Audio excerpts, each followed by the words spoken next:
Y'all ready to hear about some shit? Yeah, let's do it. Okay, I'm Andy, I'm Kieran. And I'm Joe. and today we want to know, is the internet lying to you?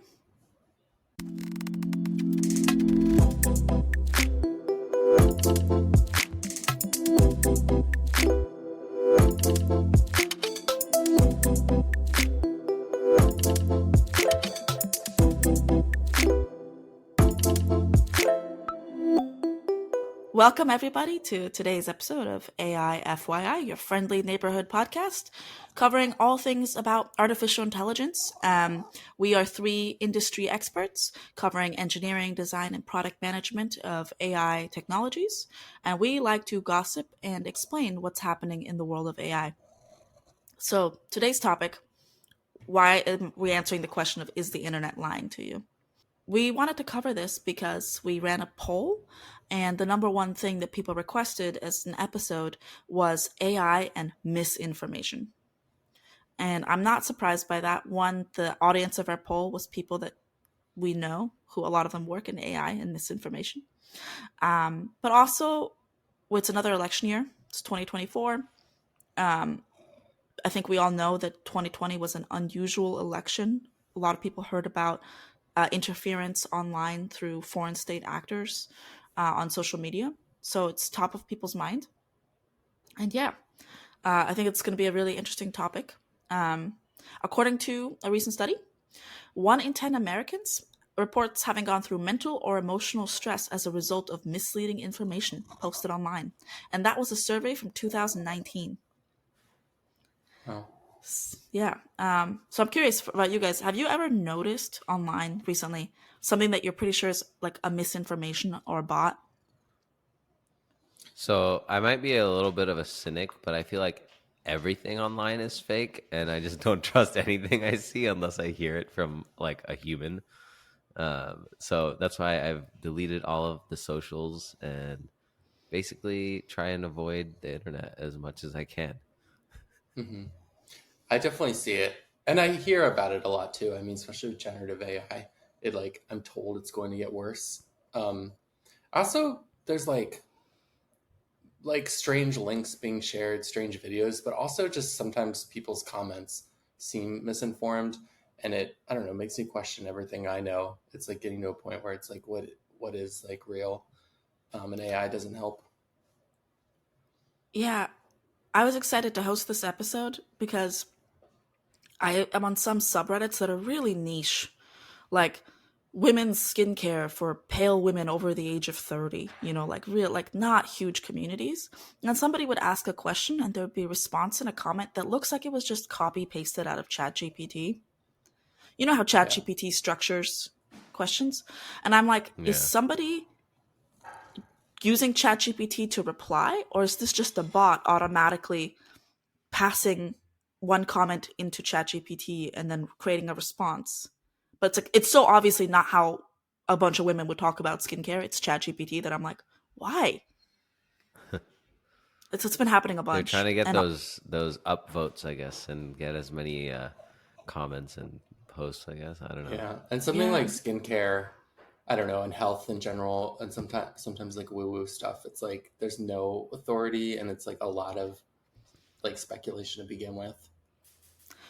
yeah, which is like not true. No offense. Like there's dermatology, there's science, but yeah, there's a whole bunch of like smear of woo woo bullshit on top of it that like Yeah, confuses people. There's a whole bunch of misinformation right now about sunscreen on TikTok and like how sunscreen's going to give you cancer, and it's like no, no, no. Sunscreen prevents cancer.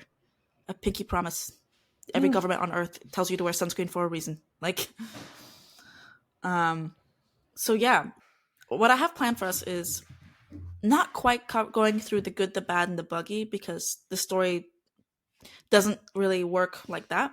I wanted to talk about just what is disinformation, some examples of it, and then how much is there, how it works, how AI gets involved, who's doing it, and then kind of a what now. And we can do a little bit of speculation, and I can share some stuff that the other people are trying to do to combat it. Does that sound good? sounds good to me. Yeah, let's do it. Awesome. So, what is misinformation? Um, Essentially, it's incorrect or misleading info. And misinformation is morally neutral, right? Like, so it can exist without a specific malicious intent.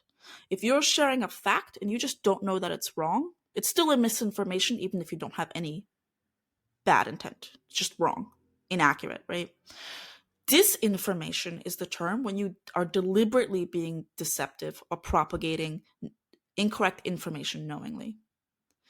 And there's also a term called malinformation, which is when you disseminate accurate information but with a malicious intent. So that would be like you take a video clip of somebody and a sentence, take it completely out of context, and then present it. And it's correct, they did say that, but not the way that you're insinuating they did. So, Interesting. yeah, think of this as like anything inaccurate, incomplete, misleading, or false, selective truths or half truths. This makes sense?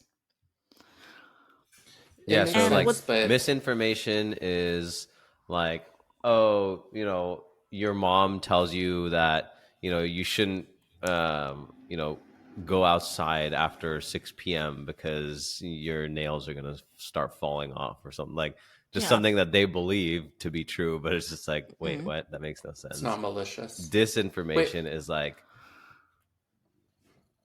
yeah. oh, is it about intent? Meaning, like, Yeah. mal So everything, disinformation this, is. Yeah, go ahead. yep. So disinformation has malicious intent. Malinformation has malicious intent. Misinformation, the umbrella term, is just it's wrong, regardless of the intent. Mm-hmm. Oh, Okay. okay, got it. And sometimes you just like, oh, like that's what I think, and you're not like trying to hurt anyone. But Yeah. disinformation is like, we're trying to rig this election campaign, and then malinformation is like, oh, look what Biden said, but just like totally out of context. Exactly. Okay, got it. Andy, I just don't And know if I trust anything you're telling us now.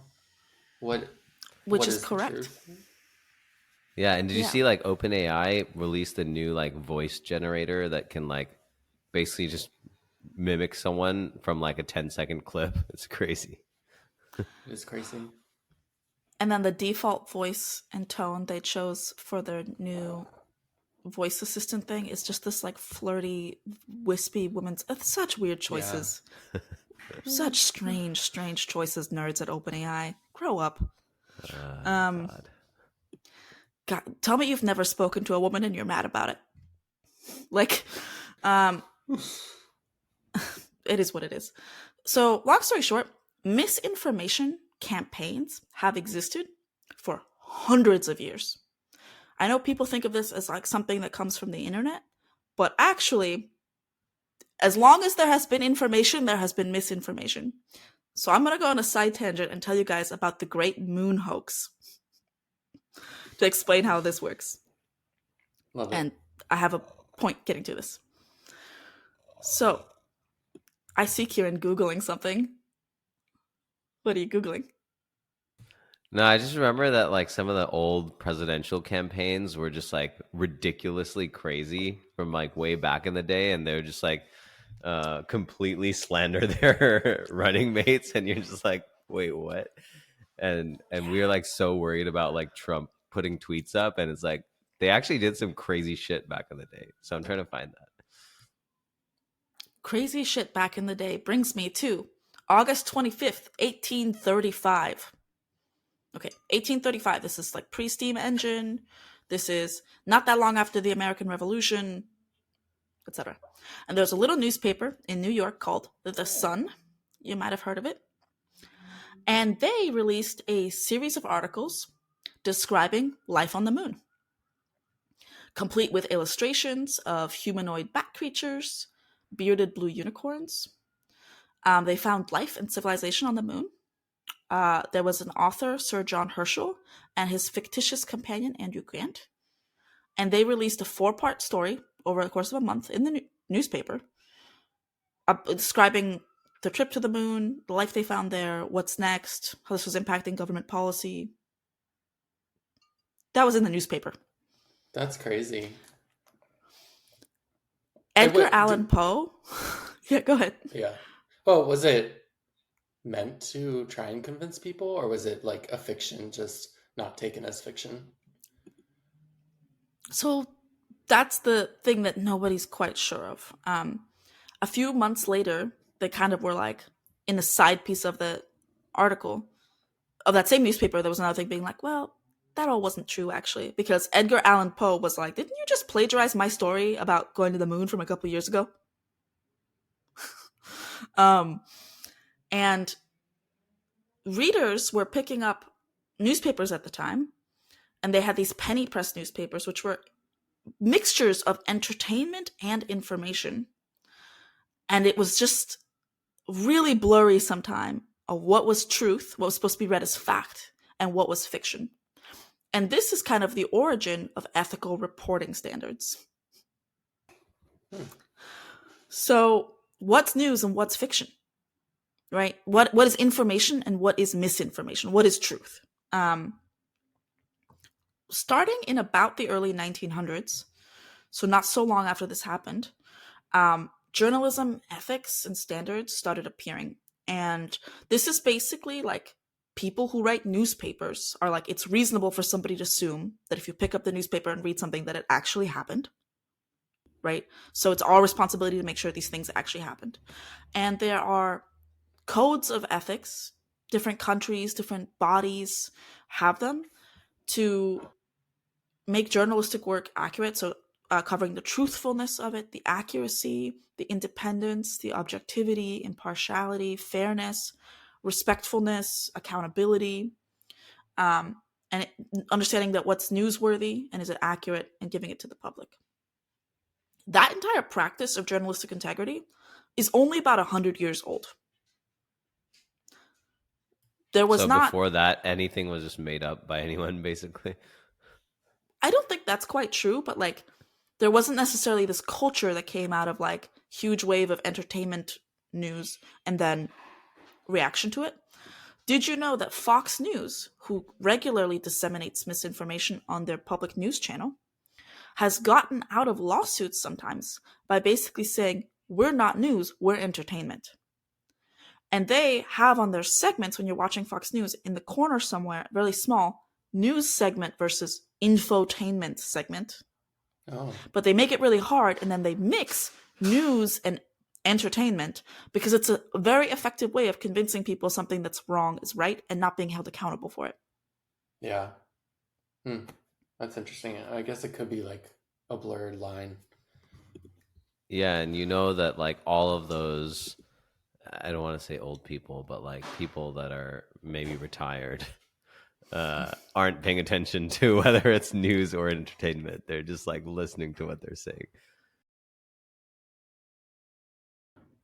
It's interesting to hear there's a period with like print that was facing the same things that maybe we're facing with the internet, meaning a period of like suddenly realizing that it's not naturally integral. And then it sounds like maybe they did something about it and put some guidelines around it, which maybe we can hope for the internet. Yeah, this culture of ethical journalism, it's something that media organizations actually tend to self-regulate.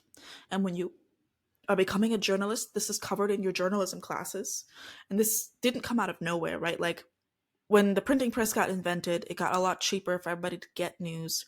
We saw a big wave of information went up, who has access to information, and disinformation went up with it. And then there was a reaction of curbing it. And that whole cycle took hundreds of years. Social media networks have not existed for hundreds of years. We're not in that cycle yet, like through it. We're just in the vastly more information, ergo, vastly more misinformation stage of things. Yeah. And also And our information right now isn't from journalists. It's like from everyday people and whoever wants to share information. yeah. So, and there's just things about how online media works technically that make objectivity hard. So, Google News, for example, tries very hard to give you an objective set of, like, if you type something into Google News and you want to look it up, they'll give you a bunch of different sources and different ways to tell the story, and you can pick. But if you set up a Google alert on certain personal subjective interests, you're already kind of creating your own bubble of what you want to hear. You're creating these like filter bubbles. And so just the nature of this technology, because they want to show you things you're interested in, by showing interest in something, you're actually reducing the objectivity of anything else they can show you. Does that make sense? It becomes like an echo chamber. So it's Yeah. like, oh, I'm really into, Republican campaigns, and now you only see Republican stuff and only see things that are slandering Democrats, and then you're like, all Democrats suck, and then just like the world becomes more divided. Yeah. Yeah, and And Andy, if you your think example about, was around news, but it does extend to social media and who you follow. when you get a magazine or a newspaper delivered to your door, you don't get to decide what's in it. It's the same one sent to everyone every month. And it doesn't matter if you only read some of the articles. Next day, when you get your next newspaper, it's still not custom tuned to you. But if you're on social media or on online news, they're going to try and customize the experience. And just the act of doing that shows you a biased view, Mm-hmm. right? Yeah, there should be an So, option like in your feed to be like, make this unbiased. And then it just like, randomly will shuffle different types of information from the different perspectives. That'd be cool. Or even better, show me like truth, which is subjective, but like knock out on either, let's say the political spectrum, on either end, knock out the like unproven fringe sources and instead just like take highly vetted like news sources if we can Or the all agree things on that what are those like are. clearly extremism on either side. It's like, that's never Yeah. a good thing. Because I think there's a well, difference between like unbiased and then just simple like black white truth.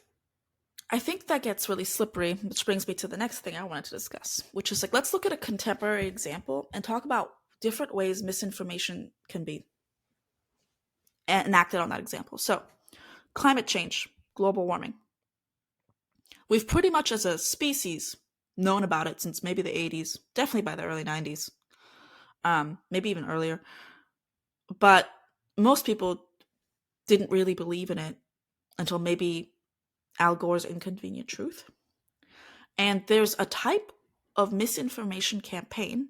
In the case of climate change, big oil companies were running misinformation campaigns online and in media and in print to confuse people about the objective truth, right? So the objective truth is human beings use more carbon fuels or produce more greenhouse gases.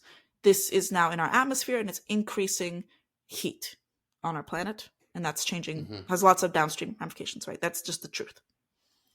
But there's lots of ways to poke holes in that using these different types of misinformation. So, for example, trend skeptics.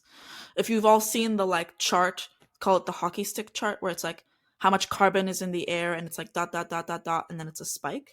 Your trend skeptic is the person being like, yeah, but like we can only go back like 2,000 years. Who knows what it was like before then? They try to insinuate that this trend is sampled incorrectly. That makes sense. That's a trend skeptic. Mm-hmm. Then there's something called an attribution skeptic, which is like, well, yeah, like temperatures are going up, but we can't be sure that it's us causing it.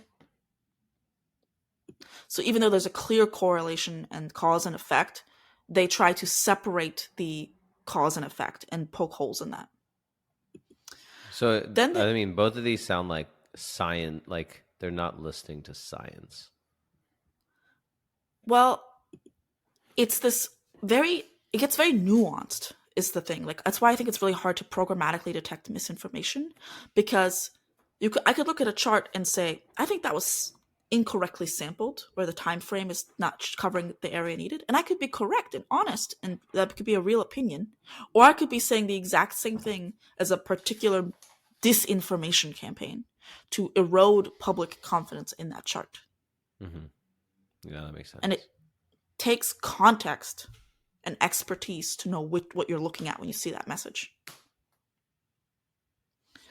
You also have something called an impact skeptic, which is like, okay, well, yeah, climate change is happening, but it's not going to like end the world. Sea levels aren't really going to rise, right? Like you're disassociating cause and effect.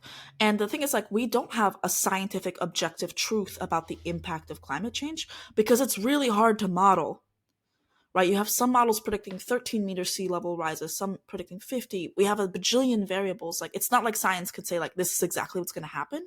So it's so easy to just be like, is any of this right? Yeah. Yeah, it's like you like point to one thing that's like maybe wrong or like not perfectly accurate, and you're like you just kind of say everything is wrong after that because of that. I also think maybe this fits into one of, I don't know the types of misinformation, but especially with climate change, truth is sort of how do I say this? There's this layer of science in between that if you trust science and like research studies and like the body of academics, then you feel very confident in the truth that they're telling you. But if you just flat out don't trust like the source and like where it's coming from, and it's like, I don't know these scientists, you can sort of discredit the underlying thing or like Yeah. call it conspiracy. So the last example I was going to share of types of denial and skepticism is consensus denial. Like, I will say, like, all scientists, all reasonable people believe in climate change. And then you go, is it really all? I mean, like, surely there's scientists. And, like, here's an example of somebody who doesn't believe in it. And here's an example of somebody who doesn't believe in it. And it's like, yeah, but, like, the consensus is. So why am I bringing this up? Why am I going on this whole, like, lecture on what is misinformation? It's about language. And it's nuanced. And there's tone and context and subjectivity. And in the last couple of years, we've had a huge boom in natural language processing and AI models that are really good at mimicking tone and context and language and like conversation. That's not good, y'all. Mm-hmm. Although that actually, what if we can disseminate factual information in a way that people would listen to it? So like everyone will maybe pay attention to like a different persona or a different way of listening to information. And so if we could now generate that the factual information in those tones, maybe people will be more receptive to it. The thing is, misinformation, based on what I was reading, has an unfair advantage over actual facts in getting people's attention and getting you to believe it. If it's confirming your deep held biases, your worldview, your social status, it's really hard not to trust that more than objective truth.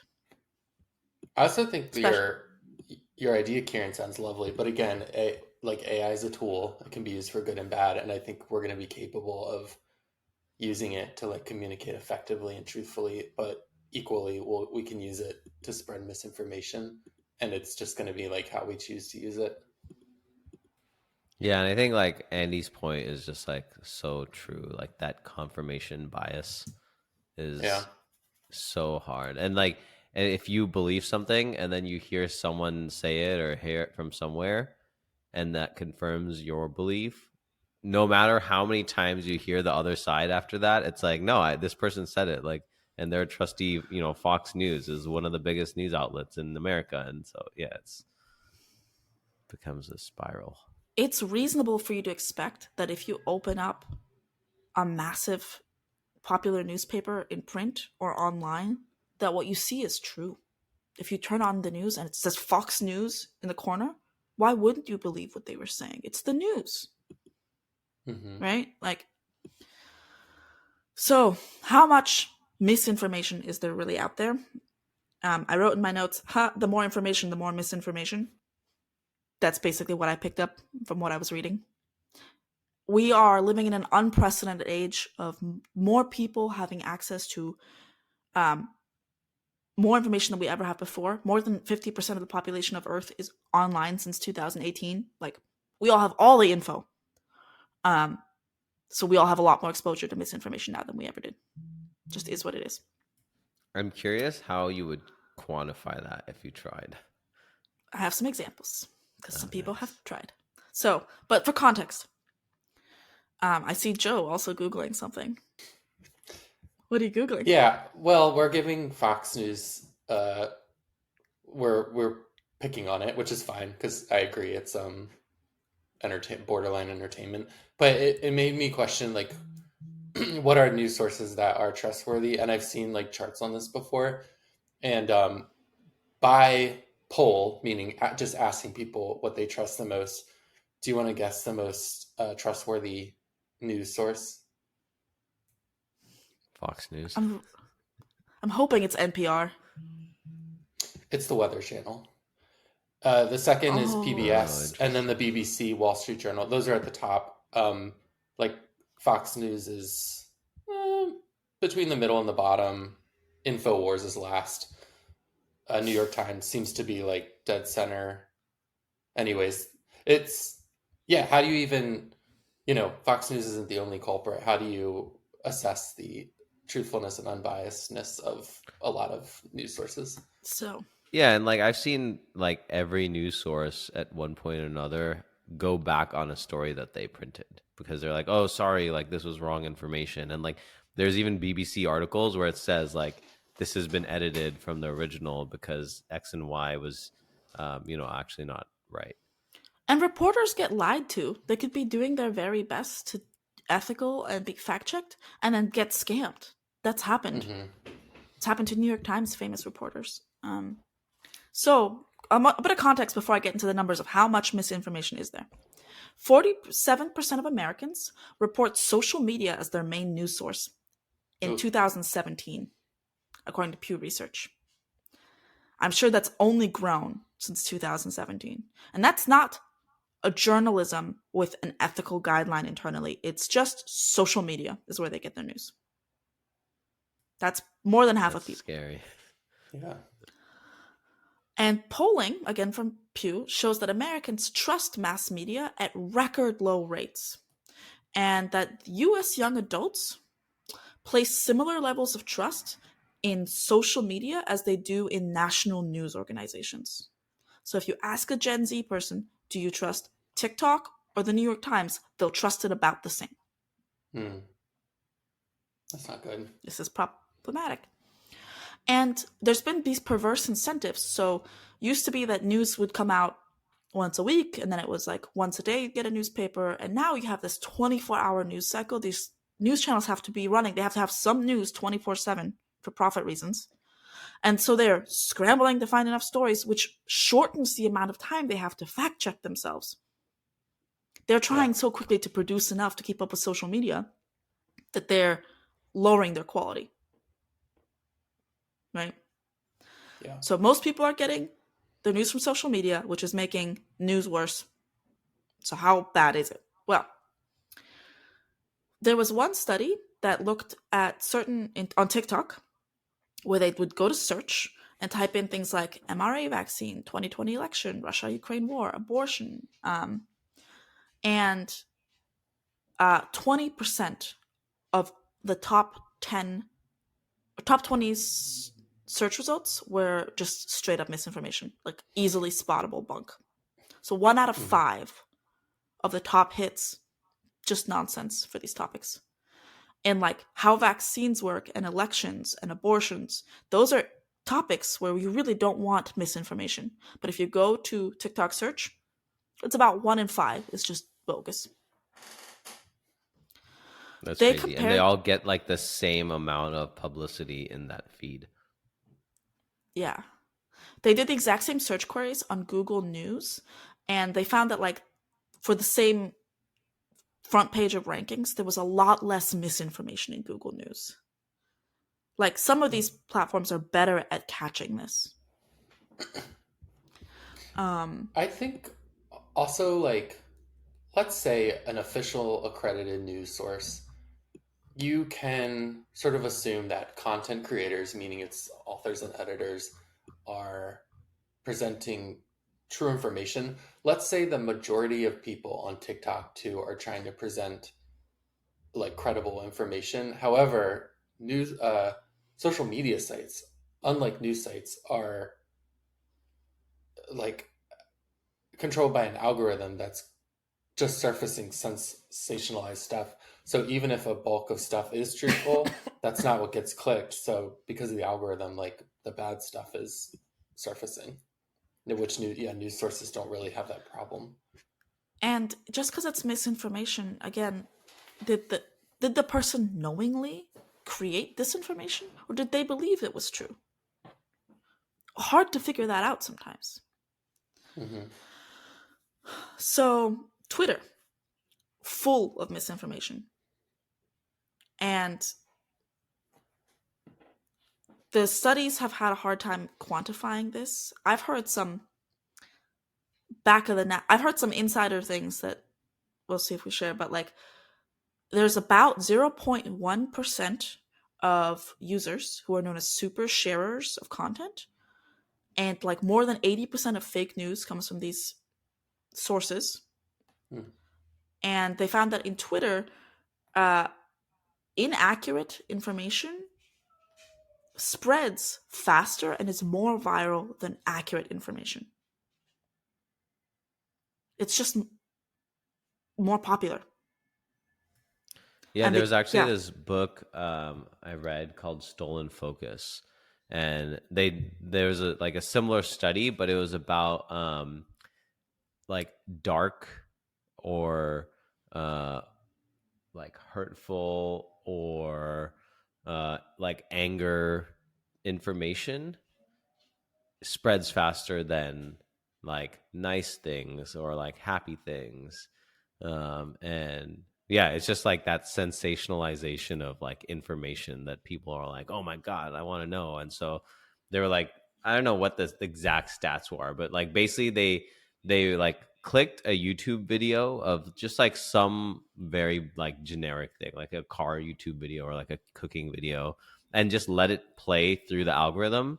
And eventually it just like kept getting darker and darker as the algorithm just like continues to suggest things for you.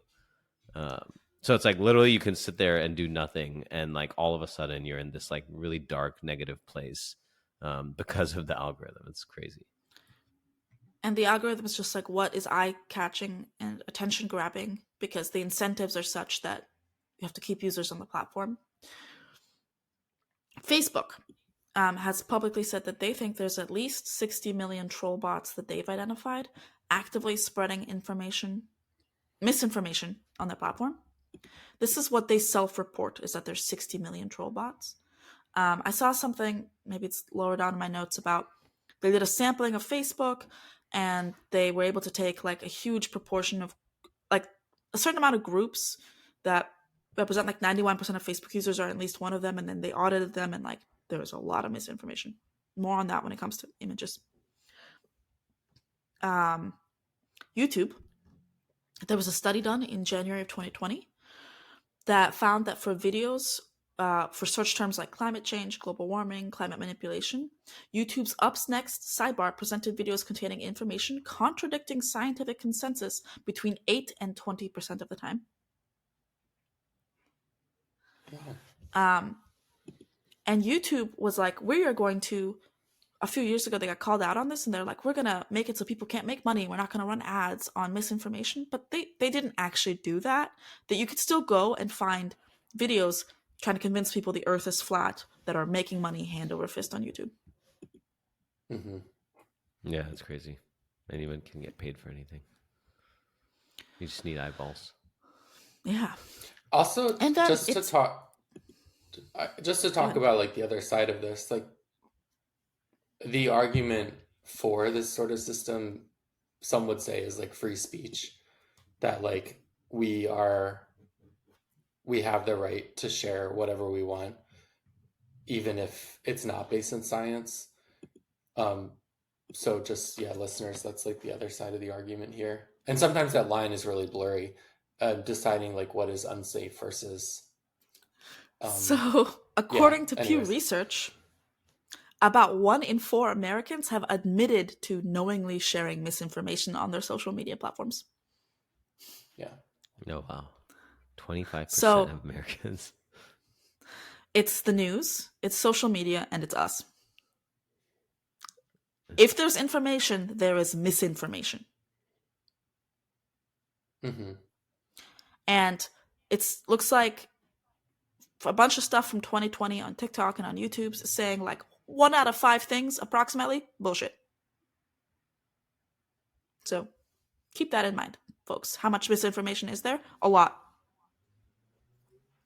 It sounds like generally the rule is like between like 10 and 25% on all, based on all these different places that you're talking about. Yeah, a lot of these studies are that I was able to find are from like 2018 to 2020. This is before the big boom in NLP. I wouldn't be surprised if some of this is higher now. That's Mm-hmm. just my conjecture. So how does it work? What's AI got to do with it? Why is this happening? So people are susceptible to misinformation to varying degrees, right? Like we could have different levels of reading comprehension, different core beliefs, different societal trends could be acting on us, different public figures we're listening to could be spreading misinformation. And historically, people rely on journalists and other media and information professionals to relay facts. Like if you read a nonfiction book, you assume somebody has fact checked it, right?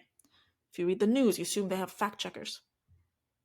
But as the number and variety of information sources has increased, it's getting harder for people to assess the credibility of anything they're looking at. Mm-hmm. Consumers have a lot more choice in where they're going to get their media. And so it increases your likelihood that you're going to choose somewhere where you will be misinformed. And then tools to spread information are the best now they've ever been. So that means that tools to spread misinformation are the best now that they've ever been.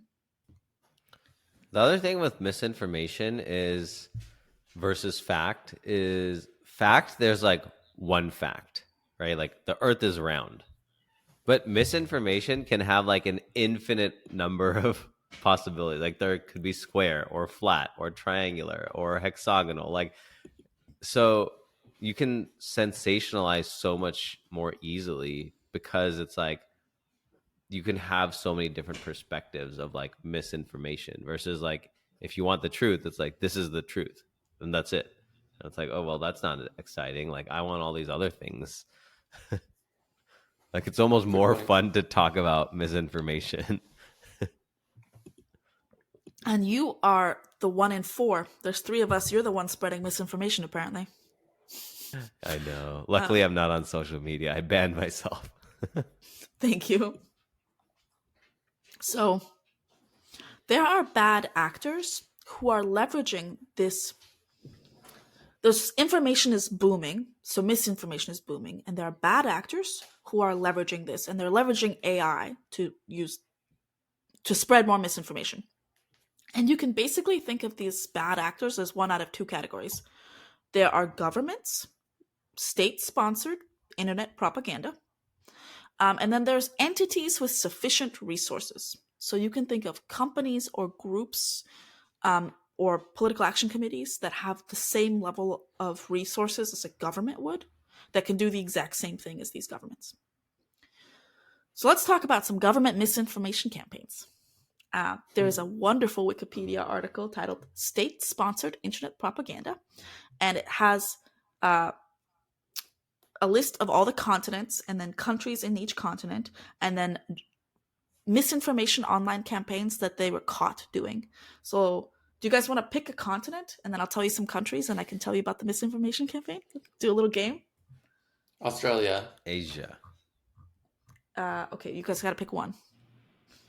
Go ahead, Asia go, Jay. Pacific. Would you like to hear about Afghanistan, Bahrain, China, India, Indonesia, Iran, Iraq, Israel, Japan, Jordan, Malaysia, Myanmar, North Korea, Pakistan, Palestine, Philippines, Qatar, Saudi Arabia, Singapore, Syria, Thailand, Turkey, United Arab Emirates, Uzbekistan, Vietnam? United Japan. States, Canada, Mexico, Panama, Haiti, Jamaica, Peru. All right, Do-do-do-do-do-do-do. why don't we go to with India? I want to hear what my people have to say about misinformation. Okay, let's scroll that. So I'm going to just read this verbatim from Wikipedia because I didn't read this whole thing. India has a large and influential proportion of a population with strong nationalist fervor. Thus, it leads to the rise of propaganda-sponsored trolls known as BJP IT cell. Since Narendra Modi came to power, the Bharatiya Janata Party is known for using exclusive troll disinformation to repress and monitor any opponents against his government. In 2019, a European news watchdog discovered 265 bogus media outlets in 65 countries, which are managed by an Indian influence network. The network of fake news websites were used to target policymakers in the United States and the European Union to act against Pakistan. The aim of those websites is to spread propaganda and influence public perception on Pakistan.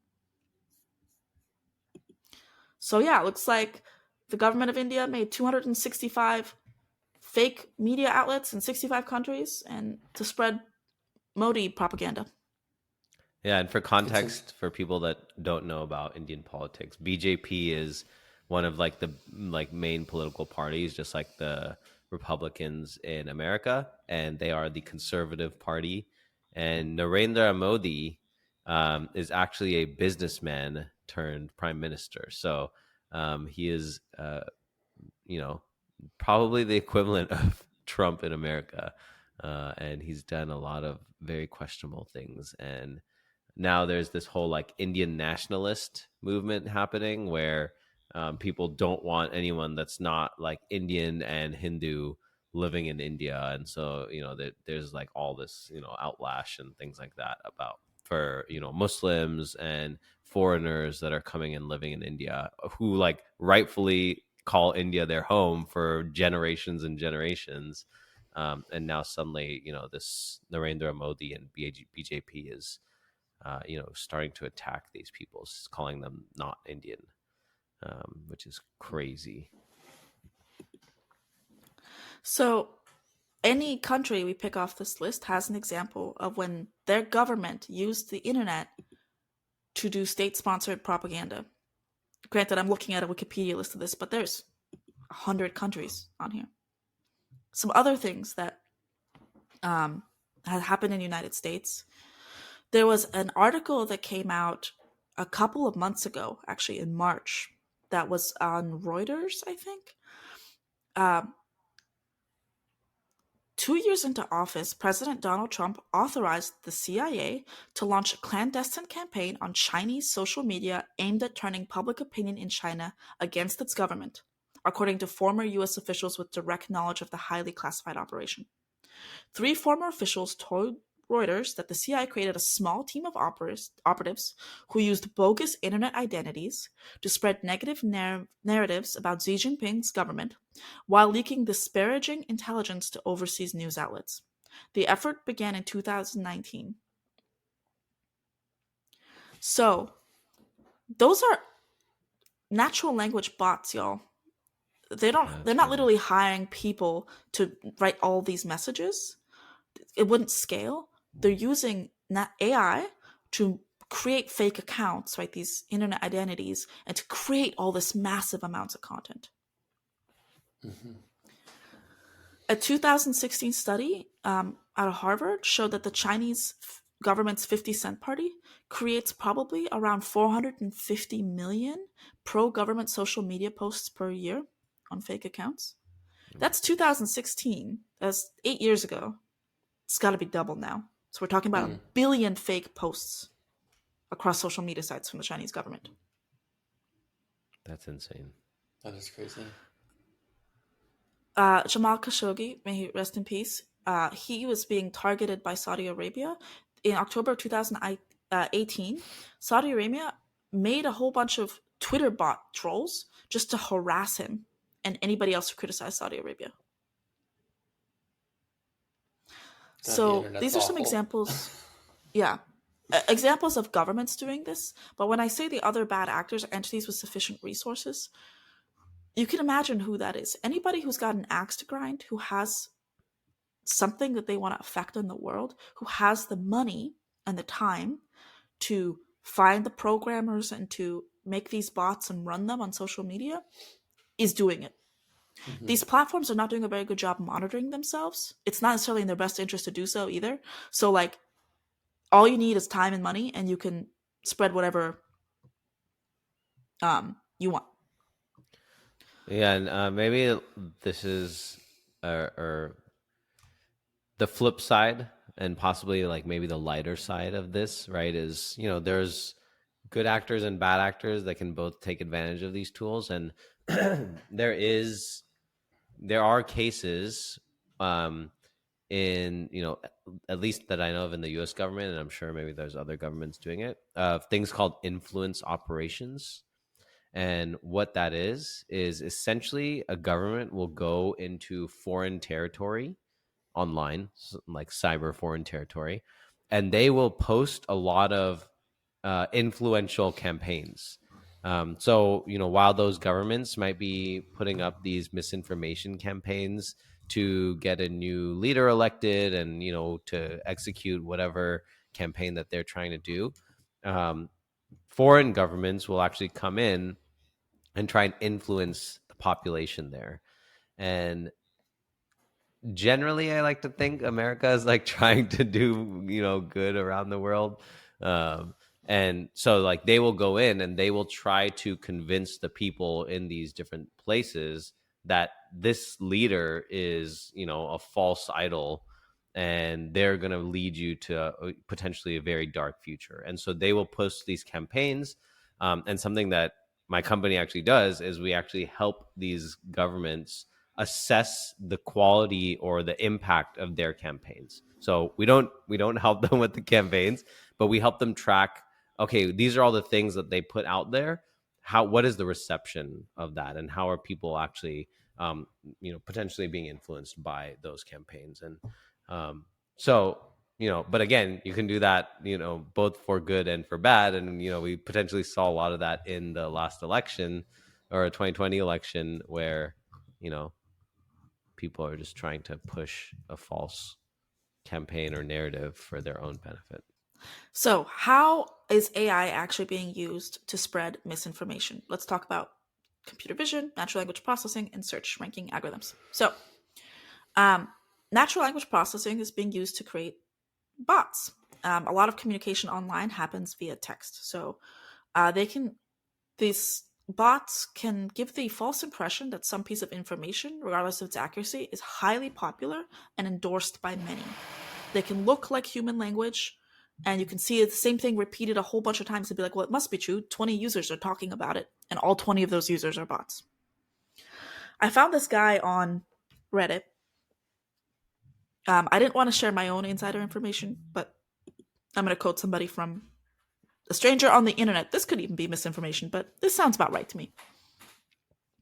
I was on a team that wrote software back in 2019 for a research company that was researching human bot ratios on Twitter. So keep in mind, this was before Elon purchased. Lots of changes to bots and API access were done post-purchase. But the bot ratio was about 60% bots to 40% humans when it got to around 3 months prior to the general election. And the ratio went up to around 70 to 90% bot activity. Sounds absolutely insane, but that is what they came up with. That ratio is insane. I mean, if you think about it, like a bot can post infinite posts per day. A human is like limited by their fingers. So if you think about sheer volume, it makes sense that a machine has potentially significantly more volume than a human. And they're really good at making each individual account look very human-like. So the bot can run millions of accounts, and each one maybe only posts once every 3 days. And during like local business hours, and they can use VPNs, and they can make it look exactly like a person. It can be pretty hard to detect, but not impossible. And yeah, right before the election, maybe 70 to 90% bot activity and kicking around 50% otherwise. This is just some guy on the internet, but like, I think Kieran and I have seen some information that corroborates this. But yeah, it's a lot of bots. So natural language processing, the better it gets, the better these bots are going to get. just is what it is. Likewise, we've also talked about ranking and selection algorithms, and you can manipulate those. So YouTube will show you darker and darker things because that's what people click on. That could have been influenced by bots, right? That the bot could be creating perverse incentives for the algorithm. If the algorithms are doing online learning, which a lot of these rankings are, which is like maybe every hour they look at what's been popular and then they update what should be shown. It can be more frequently. Then if you have a lot of bot activity, you can drag the algorithm in a certain direction. Or the algorithm might one way or the other bias what is being spread. Is it misinformation or truth? And then here's the one that gets real scary for me: images. All of the data I have shared with you to date has been about misinformation in text because it's easy to find. But most of the internet is images and video. And I found a group that studies misinformation online, and they're kind of like a watchdog, and you can hire them to monitor your website. And I copy pasted some quotes from them, and it's scary. So this is going to be the scary part. This is the ugly. On the eve of the 2020 election, nearly 1 out of every 4 political image posts on Facebook contained misinformation. Adding images to news stories can shift attitudes, and posts with images are more likely to be reshared. Images have been a long-time component of state-sponsored disinformation campaigns. Collecting more than 13 million Facebook image posts from August to October 2020, they found them from 25,000 pages in public groups. That represents a huge proportion of the Facebook population in the US. 23% of image posts contain misinformation. The misinformation was unequally distributed along partisan lines. Only 5% of the left-leaning posts contained misinformation, and 39% of the right-leaning posts did. They're often highly repetitive and simple. While there are plenty of images doctored in a misleading way, they are actually outnumbered by memes with misleading text, screenshots of fake posts from other platforms, or posts that took unaltered images and misrepresented them. For example, a picture was repeatedly posted as proof that former Fox News anchor Chris Wallace was a close associate of sexual predator Jeffrey Epstein, but in reality, the gray-haired man in the image is not Epstein, but actor George Clooney. They just took a picture of this guy standing next to George Clooney, and they said, look at this guy standing next to Jeffrey Epstein, and that went like mega viral. Oh my God. That's crazy. So the thing is, a lot of this research is done on text because it's easier to batch look at the data and see, like, if it uses this keyword, we know it's this information. There's probably a lot more misinformation in images and video. It's just harder to track. And images and video spread a lot more. So that's terrifying. That's the thing I was going to say. Like, it's scary because I think video is the scariest because for like the average person, when you see a video, you're like, that had to have happened to have captured it on video. So it must be real. But now it's like you can literally generate a full HD video with real people and sound and ambient noises and colors. It's like that is a scary future. There's so many cues in an image. There's even more in a video that like speak to your little monkey brain trustworthy receptors. There's like a lot more to trick with using a video. Yeah, it's like it looks like a duck, it sounds like a duck, like it must be a duck. But no, It was generated by AI and it's totally fake. It's not a duck, it's a goose. Yeah, so what now? This brings me to the end of my giant page of notes because I think I corroborated everybody's worst fears, which is so much misinformation online. Well, here's the thing. It's really hard to prevent, right? Like the same technology that you use to detect it just turns around, gets modified slightly, and then you're using it to create it. And a lot of these advanced technologies are open sourced or there's papers written about them and people can copy each other. And on top of that, it's hard to notice. I talked about how some misinformation can be really subtle and there's lots of different ways that you can spread misinformation and create skepticism. And it's getting more sophisticated and more harder to catch because of AI is making the misinformation better. And there's a couple bullet points here I have on what some people are doing to try and fix this, and a couple of shower thoughts I have.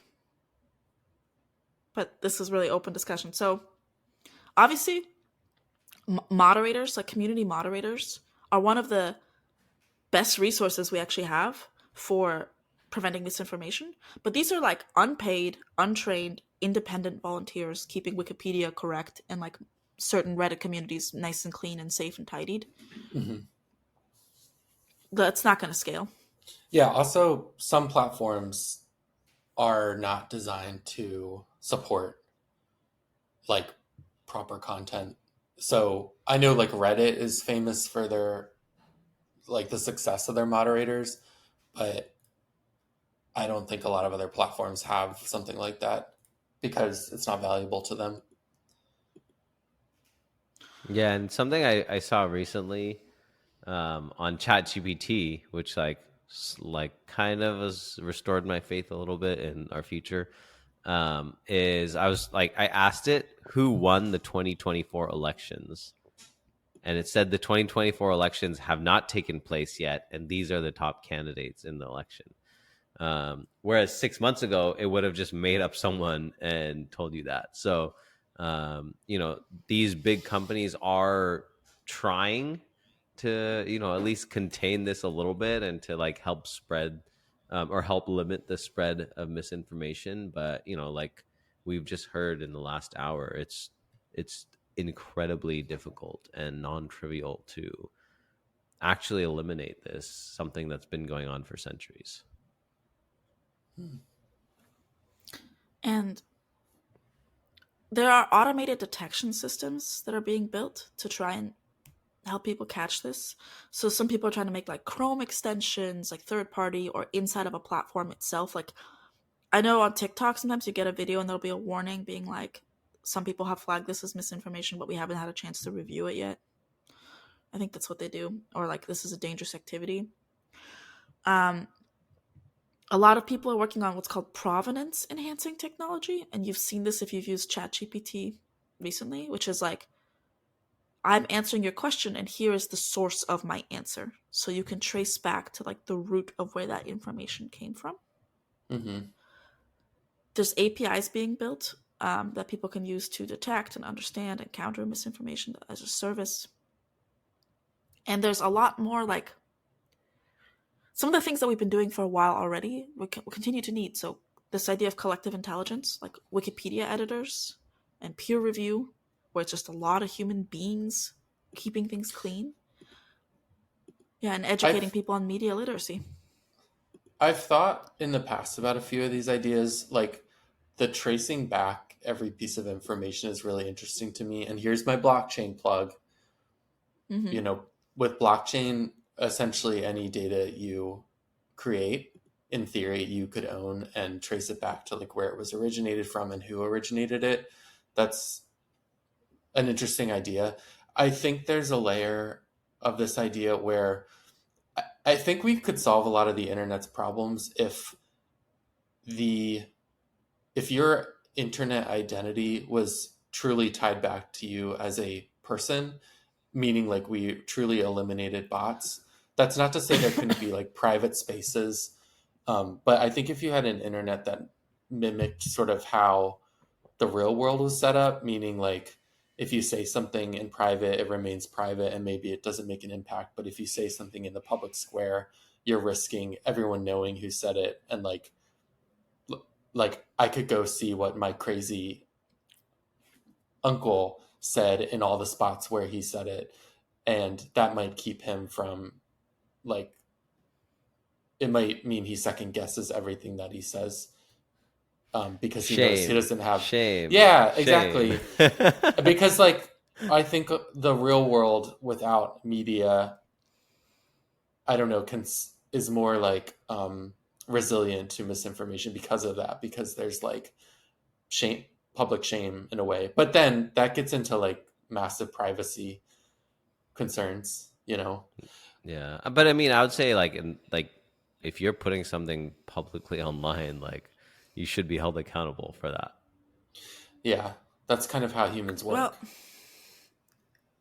but that gets complicated for me because anonymity on the internet allows people to like um, whistleblow, and it allows for Yeah, people in unsafe circumstances to get help. right. And if you had like one internet account per person, then like abused people could not free themselves from their captors via the internet. Like, I think it's complicated. Yeah. What I'm Hmm. worried about is like a whole bunch of these fancy AI that we use right now. They took everything online and trained the AI. And now we're using the fancy AI to make up shit that's going back on the internet. So if we scrape the internet again to make the new AIs, is the AI just going to get dumber and dumber and dumber? Yeah, probably. When that misinformation like went up, like access to information went up from printing press and like news getting disseminated in like the 17, 18, 1900s, and it took hundreds of years to course correct and establish like guidelines for what people should expect. Like I think it's going to be a long slog to do the same thing with the online volume of information. I don't see a reason why it would take us any less time, except for maybe these companies will be incentivized to fix it because they realize their algorithms will stop getting better. Hmm. Hmm. That's my maybe. Yeah, I mean, if we can get capitalism to favor the truth, then that's what we'll get. But right now, it's not because people want to pay and want to see and hear the sensational things that are going on. And I guess, like, maybe fortunately in 2020, there were like a lot of real sensational things that happened in the world. Um, and so, there was some truth, I think, in the media cycle, but then every single like individual thing just gets extrapolated to like so many different ways. Like, COVID was the government trying to contain the population and Bill Gates is behind everything. It's like, okay, well, maybe, but it doesn't, I don't know. I also want to go back to something you said, Andy, about like consensus. A very exciting idea to me about the internet is the ability to like democratize things. And maybe there's more we can do to democratize truth, meaning if a majority of people say that a piece of content is untrue, if it is misinformation, then it like gets flagged or taken down. And I think that's promising to sort of like build truth by consensus. But again, the platforms that have the ability to build these like democratization tools um, aren't incentivized to do it. They're not interested They're in truth. they're businesses, and when their user count goes up, their stock value goes up. So Yeah, even if they have more users than there are actually human beings on Earth, they're not going to tell anyone. right. Like it's not in their best interest to do so. Um, We have there's 27 billion unique users on our yeah, platform. exactly. There's this concept I learned about researching this called the liar's dividend. That also is like, oh, this is going to get really messy. So, um, we're pretty close to having a situation where somebody calls something real misinformation to misdirect. So imagine you're a politician. Of course, all politicians now have deepfake videos about them. I hate to say this, but I'm sure there's already deepfake pornography about every woman in Congress because people suck. Um, so if you got caught on video doing something you didn't want to get caught doing, you just say that's a deepfake. And like, Mhm. if we can't correctly identify what's a deepfake and what's a real video, then we can do not trust. Like that's the liar's dividend, right? Like they can just say that's misinformation, and there's so much misinformation. You're like, well, it must be misinformation. And this is what Donald Yeah. Trump does all the time, right? He just says like that's fake news. It's like it's not. You did commit some crimes, buddy, but like there's so much fake news that whenever he calls something fake news, people are like, I knew it. Fake news everywhere. Like it's gonna get so messy. This, however, a ray of possible hope. This is almost like an arms race where imagine the proliferation of misinformation just gets so intense and so numbered that we completely lose trust in most of what we read on the internet, and it just becomes a place that like For fun. and For excitement. fun and a place you can't trust until maybe a platform emerges that is designed around trust, because there's such a But hunger then for it. Well, that's technically supposed to be these news sites, right? Like the like news you can trust, right? That's like didn't half the Donald slogans Trump for all But these. start Truth Social, which we know is full of misinformation, but they're called Truth but Social?